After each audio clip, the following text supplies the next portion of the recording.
நடிகர் விஜயினுடைய அரசியல் செயல்பாடுகள் அனைத்தும் உன்னிப்பா கவனிக்கப்பட்டுட்டு வந்துட்டு இருக்குன்னே சொல்லலாம். அதுக்கு காரணம் என்ன ஒண்ணுன்னா, மற்ற தலைவர்களுக்கு இல்லாத ஒரு கூடுதல் சிறப்பு இவருக்கு என்னன்னா, இவர் வந்து ஒரு நடிகனா வந்து இருந்து, மக்கள், ரசிகர்கள் எல்லாருக்கும் வந்து அதிகபட்சமான பிரபலத்தன்மை வந்து இருக்கிறதுனால, அவர் சின்னதா எந்த விஷயம் வந்து பண்ணாலும், அது காட்டுத்தீ போல வந்து பரவ ஆரம்பிக்குங்க. அதே மாரி தான் இப்ப விஜய் வந்து ரீசென்ட்டா மகளிர் தினத்தப்ப வந்து பேசும்போது, அவர் சில திட்டங்கள்லாம் வந்து சொல்லியிருந்தார். அந்த திட்டங்கள்லாம் வந்து கேட்டு எல்லாருமே ஆஹா, ஓஹோன்னு வந்து கை தட்டினாங்க.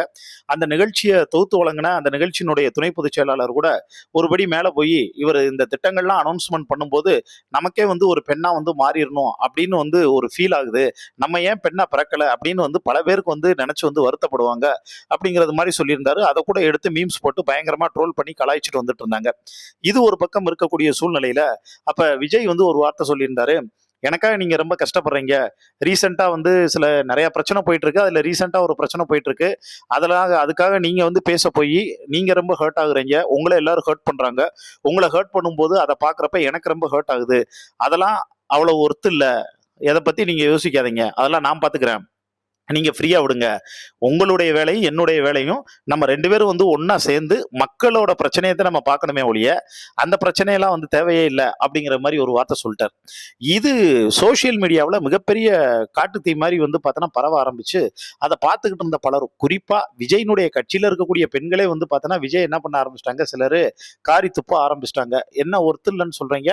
அந்த வாழ்ந்த வாழ்க்கைக்கு வந்து ஒர்த் இல்லன்னா, அப்ப நேத்து வந்து த்ரிஷா வந்து உங்களுக்கு வந்து ஒர்த்தா மாறிடுச்சா? அப்படின்னு சராமரியான கேள்வியெல்லாம் வந்து கேட்க ஆரம்பிச்சாங்க. அதோட மட்டும் இல்லாம ஒரு பக்கம் விஜயினுடைய அந்த மார்க்கெட் லெவல் இப்ப வந்து கொஞ்சம் சரிய ஆரம்பிச்சிருச்சு. அரசியல்ல கொஞ்சம் இறங்கு முகமா வந்து மாறிக்கிட்டு வருது. செல்வாக்க இழக்க ஆரம்பிச்சிட்டாரு அப்படின்னு ஒரு புள்ளி விவரங்கள் வந்து சொல்லிக்கிட்டு இருக்குங்க.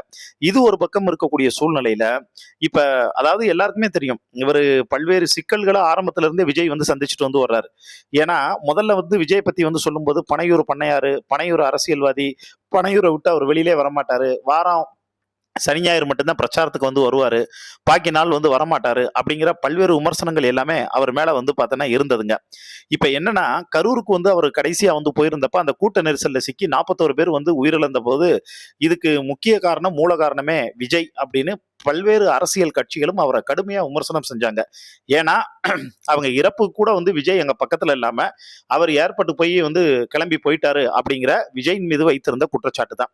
அதுக்கப்புறமா விஜய் பாதிக்கப்பட்ட மக்களை சந்திக்க நேர்ல வந்து போல. இவரெல்லாம் ஒரு அரசியல் தலைவரான்னு விஜய் திட்டி தீர்த்தாங்க.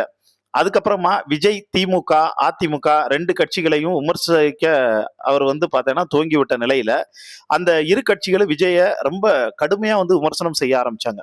ஒரு பக்கம் கரூர் சம்பவம் தொடர்பான சிபிஐ விசாரணைக்கு விஜய் 2 முறை டெல்லிக்கு வரவழைக்கப்பட்டு விசாரிக்கப்பட்டார். இன்னொரு பக்கம் அவருடைய ஜனநாயகன் திரைப்படம் இப்ப வரைக்கும் வந்து வெளியாகல. அதுக்கு பின்னாடி பெரிய அரசியல் இருப்பதா எல்லாரும் வந்து நம்புறாங்க.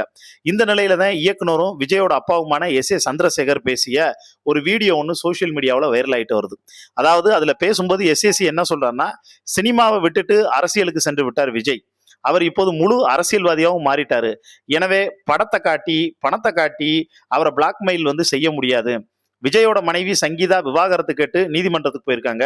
அதோடு விஜய் த்ரிஷாவோடு தொடர்பு படுத்தி செய்திகள் வரும் நிலையில எஸ்.ஏ.சி முன்பு பேசின இந்த வீடியோவை தற்போது விஜய் ரசிகர்கள் சமூக வலைதளங்கள்ல பகிர்ந்துட்டு, என் தலைவனை யாராலையும் பிளாக்மெயில் பண்ண முடியாது, அவர் வேற மாதிரி சிங்கம் அப்படி இப்படின்னு எல்லாமே வந்து சொல்லிட்டு வந்து வர்றாங்க. இதை பத்தி உங்களுக்கு தோணக்கூடிய கருத்துக்களை கீழே இருக்கக்கூடிய கமெண்ட் பாக்ஸ்ல மறக்காம மென்ஷன் பண்ணுங்க.